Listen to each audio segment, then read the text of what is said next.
이 빈들에 당신의 영광이. 옮기니 정진석.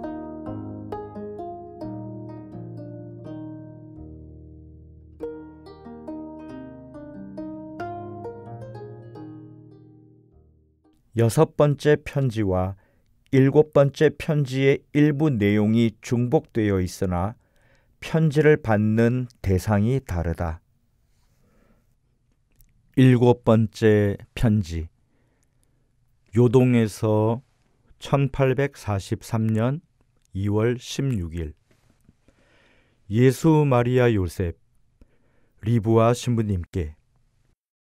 지극히 공경하올 신부님, 먼저 써놓은 편지를 아직 보내지 못하였으므로 새로 들은 소식을 추가하여 동봉합니다. 12월 23일 메스트르 신부님이 안배하신 대로 나흘 만에 아무런 장애 없이 변문에 도착하였습니다. 조선에서 온 연락원 김 프란치스코는 벌써부터 변문에 도착하여 여러 날을 머무르면서 우리를 기다리고 있었습니다.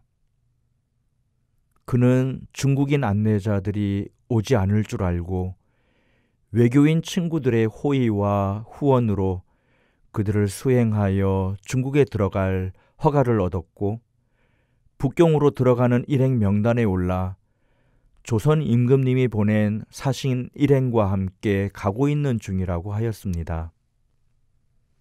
하느님의 안배로 변문에서 멀지 않은 길에서 사신 일행과 함께 가는 그를 만났으나 저도 그를 모르고 그 역시 저를 알아보지 못하였습니다. 8년 전에 단 한 번 서로 만난 일이 있었을 뿐이기 때문입니다. 제가 그에게 교우냐고 물었더니 그가 자기는 교우이며 본명은 김 프란치스코라고 대답하였으므로 저도 그에게 비슷한 대답을 하였습니다. 그리고 저는 그에게 북경행을 중지하고 변문으로 되돌아가서 선교사 신부님을 담당 선교지인 조선으로 인도할 방도를 의논하자고 청하였습니다. 그는 그렇게 하면 외교인 동료들이 수상하게 여길 것이고 따라서 박해의 위험이 없지 않으니까 그렇게 할 수 없다고 대답하였습니다. 그는 장차 다른 신자들과 함께 모든 노력을 다하여 만반의 준비를 하겠다고 대답하였습니다. 그래서 저는 같이 온 중국인 안내자들과 함께 그를 따라가면서 조선에 계신 신부님들의 안부부터 물었습니다. 그의 대답을 들어보면 신부님들은 다 그리스도의 거룩한 종교를 위하여 살해되었고 200여 명이나 되는 신자들이 살해되었는데 그들 중 다수가 지도급 신자였다고 합니다. 저의 형제 토마스의 부모도 살해되었는데 부친은 곤장으로, 모친은 칼을 받아 두 분 다 순교의 화관을 썼다고 합니다. 저의 부모도 역시 많은 고난을 당하여 부친은 참수되었고 모친은 의탁할 곳 없는 비참한 몸으로 신자들 집을 떠돌아다니고 있다고 합니다. 그 밖에도 프란치스코가 저에게 많은 이야기를 들려주었으나 여기에 다 기록하기에는 너무 장황할 것 같습니다.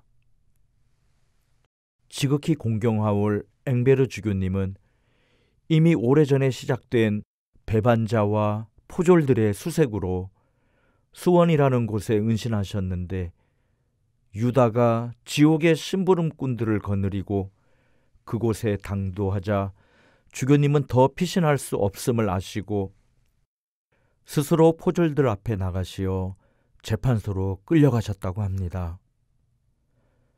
신부님 두 분도 자수하지 않으면 천주교인이라는 이름까지 전멸될 것이라는 말을 주교님이 들으시고 편지를 보내어 두 분 신부님을 서울로 불러올려 다 같이 한날에 순교의 화관을 받으셨다 합니다. 이분들은 참으로 찬란한 영광을 받으셨습니다. 그리스도의 깃발 아래 용맹하게 싸워 승리를 얻은 후 황제의 붉은 옷을 몸에 두르고 머리에는 면류관을 쓰고 천상 성소의 개선용사로서 들어가셨을 것입니다. 그러나 조선은 얼마나 불행한 땅입니까?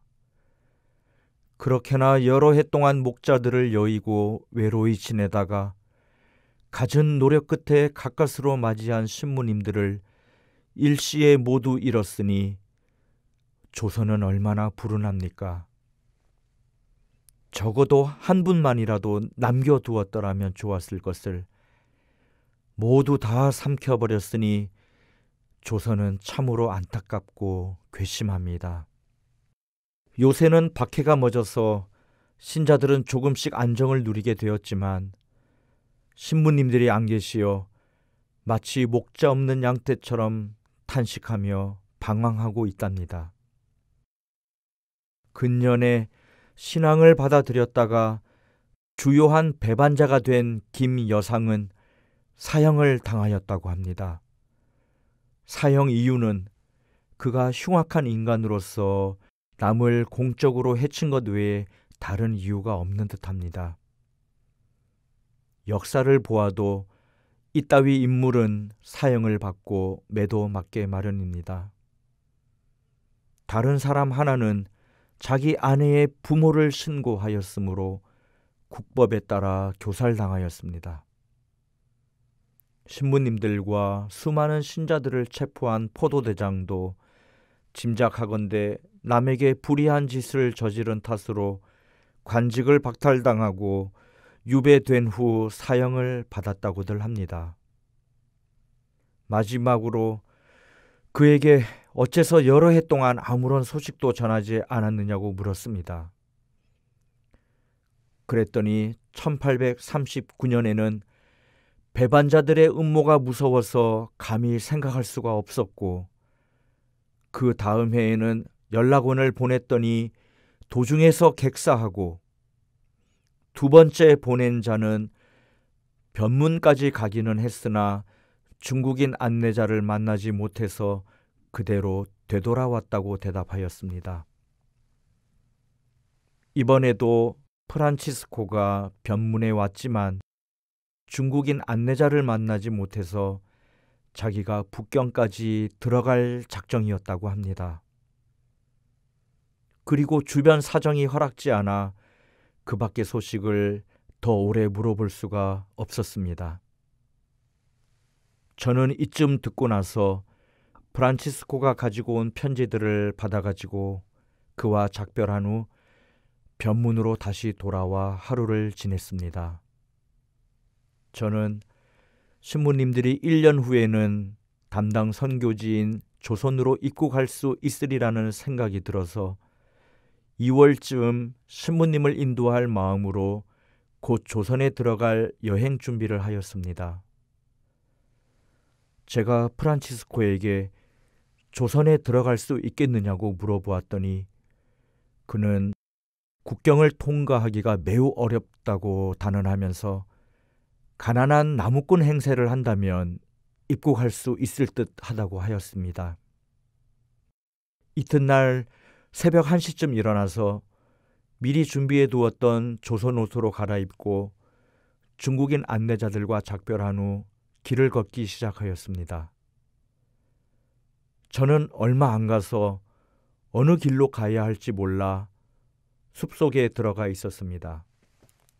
무슨 짐승이 가까이 오기에 생각하니 나무할 칼을 잊어버리고 변문에 놓고 왔기에 그곳으로 되돌아가 보았으나 찾지 못하였습니다. 그 후 130리 되는 길을 걸어가니 해가 넘어갈 무렵 의주 읍내가 멀리 보였습니다. 과연 무사히 통과할 수 있을까 하는 걱정으로 마음이 죄어드는 듯 하였습니다. 그러나 하느님의 자비를 의지하고 예로부터 복되신 동정 성모님의 보호에 달아드는 자는 아무도 버림을 받지 않는다는 것을 확신하면서 성문을 향해 걸어갔습니다. 성문에는 군인이 지키고 서서 지나가는 사람에게 통행권을 내놓으라고 요구하였습니다. 저는 그때 마침 변문에서 소를 몰고 돌아오는 사람들 틈에 끼어 지나갔습니다. 그곳에 있던 군인이 저에게 통행증을 요구할 차례가 되었을 때 쇠관원들한테로 갔습니다. 저는 요행이 몸집이 큰 소들의 덕을 톡톡히 보았습니다. 그러나 이것으로 위험이 끝난 것은 아니었습니다. 세관에서는 여행자들에게 한 명씩 세관장 앞으로 나아가 성명을 대라고 하였습니다. 날이 어두웠으므로 불을 켜놓고 조사를 하고 있었습니다. 그 세관장 외에도 다른 세관원 한 사람이 높은 곳에 서서 혹시 누가 달아나는가 하여 두루 살피고 있었습니다. 저는 어떻게 처신하여야 할지 몰랐습니다. 한편에서는 이미 조사가 끝난 사람들이 떠나기 시작하기에 저도 슬그머니 그들 뒤를 따라 나섰습니다. 그런데 등 뒤에서 세관원이 저를 부르며 통행증도 내지 않고 가느냐고 호령하기에 저는 귀먹은 채 하고 아무 대꾸도 하지 않았습니다. 그가 연거푸 저를 부르기에 무슨 말씀이요? 통행증은 벌써 내드렸습니다 하고 대답하였습니다. 그들이 뒤쫓아오는 줄로 믿고 달아나 성박 변두리로 나왔습니다. 거기에는 저를 맞아줄 곳이 한 집도 없었으므로 밤새도록 대략 100리를 걸었습니다. 동이틀 무렵 너무나 추워서 몸을 녹이려고 조그마한 주막에 들어갔습니다. 집안에 여러 사람이 앉아 있었는데 그들이 제 얼굴과 의복을 살펴보고 또 말소리를 듣더니 외국 사람이라고 잘라 말하였습니다. 결국 그들은 정체를 알아내려고 제 머리를 살펴보고 제가 신은 중국 버선을 검사하였습니다. 한 사람만 저를 동정하고 다른 사람들은 모두 저에게 대들며 제가 어디로 가든지 잡힐 것이라고 떠벌렸습니다. 그래서 저는 결백하고 또 조선 사람이니까 당신들이 무슨 말을 하든지 내 근본이 변할 리 없다고 대답하고 비록 잡힌다 할지라도 아무 죄가 없는 사람은 자기를 변호하기가 어렵지 않으니 마음이 편안하다고 대답하였습니다. 그랬더니 그들은 이 말을 듣고서 저를 집 밖으로 내쫓았습니다. 그들은 제 말을 듣고 제가 조선의 수도 서울, 곧 한양으로 가는 줄 알고 간교하게도 뒤로 사람을 보내어 제가 가는 방향을 알아보게 하였습니다. 그런데 저는 포졸들의 손아귀를 피하기가 지극히 어려웠고 만일 잡히는 경우에는 제 몸에 지닌 돈만 보더라도 도둑의 혐의를 받아 사형을 당할 염려가 있었습니다. 도둑은 국법에 의해 모두 사형에 처하도록 되어 있습니다.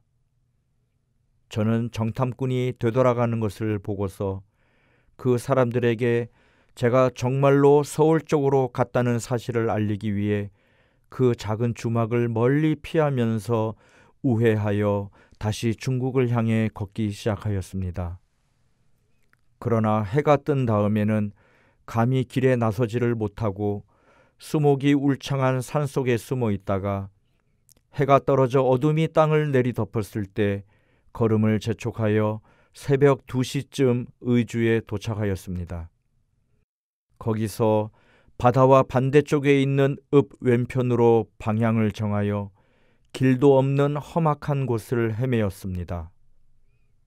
이런 곳에도 사방에 지붕이 보이기에 저는 국경 수비대라고 생각했습니다.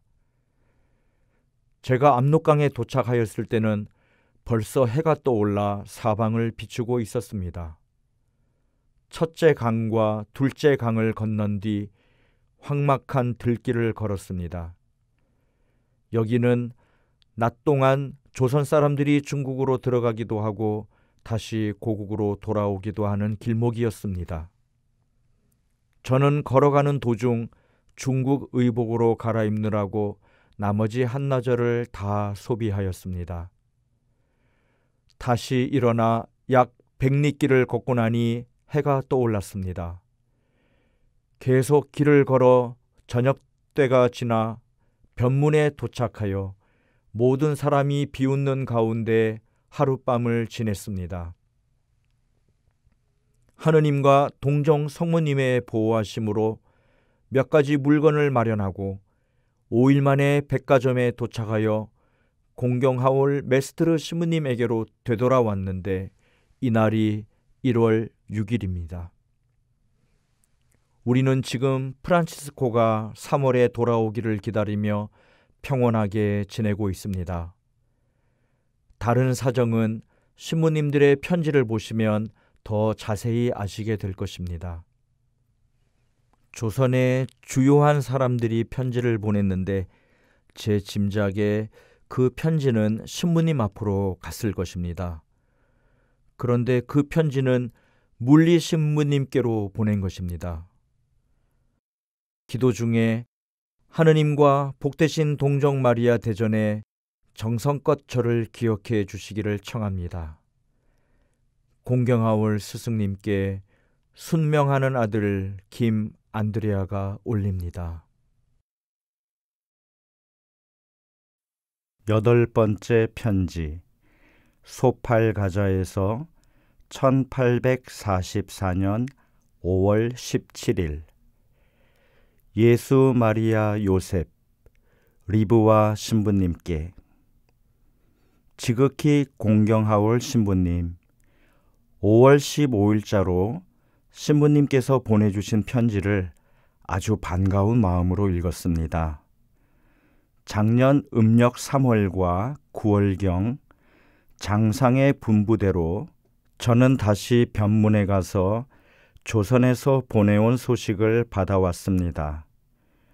지금은 조선에 있는 신자들이 평화를 누리고 있으나 목자들이 안이 계셔서 암흑 속에서 신음하고 있다고 합니다. 박해자인 대비는 아직 생존해 있고 왕은 정신병에 걸려 때때로 정신착란을 일으킨다는 소문이 돌고 있습니다. 지금 계획으로는 만일 하느님께서 허락하신다면 어떤 신자 가족을 의지로 이사시켜서 조선에 입국할 사람이 조금 더 쉽게 드나들도록 하려고 합니다. 우리는 하느님의 자비하심에 의지하여 모든 것을 하느님의 섭리에 맡기고 날마다 입국할 날을 고대하고 있습니다. 지금은 지극히 공경하올 페레올 고 주교님과 함께 몽고에 체류하고 있습니다. 2월 5일 저는 공경하올 주교님의 사명을 받들어 북방을 통한 조선 입국의 길을 탐색하고자 약 2달 동안 큰 장애 없이 모든 여정을 답사하고 돌아왔습니다. 만주어로 훈춘이라고 불리는 홍식의 촌락은 우리가 체류하고 있는 소팔가자에서 2000리나 떨어져 있습니다. 훈춘과 연고탑 사이에 500리나 뻗어있는 사막을 가로질러 가야 합니다. 이 사막에는 여관이 전혀 없는데 유목민들이 일정한 거리를 두고 체류하면서 나그네들을 자기 움막에 재워줍니다. 훈춘에서부터 조선 사람들의 도시와 집을 볼 수 있는데 교역이 열리는 기간 외에는 일절 교섭이 인정되지 않습니다. 훈춘에서 여드레를 묵고 안내자와 함께 조선인 도시로 가서 거기에서 조선인 연락원들을 만났습니다. 이들은 선교사 신부님을 기다리며 1달 이상을 거기에 머물러 있었다고 합니다. 신부님들의 서한에서 더 자세히 기록된 것을 보시게 될 것이므로 저는 존경하올 스승님께 모든 것을 말씀드리지는 않겠습니다. 존경하올 스승님, 가능하시다면 성경과 영신 수련을 위한 매일 묵상책과 보목, 상본, 특히 성모님의 무염시태 상본과 십자고상과 묵주, 그리고 깃털 펜을 깎는 칼도 함께 보내주시기를 청합니다. 토마스는 신부님께 편지를 올리지 못하며 엎드려 절한답니다. 공경하올 스승님께 지극히 겸손하고 부당한 아들 김의 김 안드레아가 올립니다.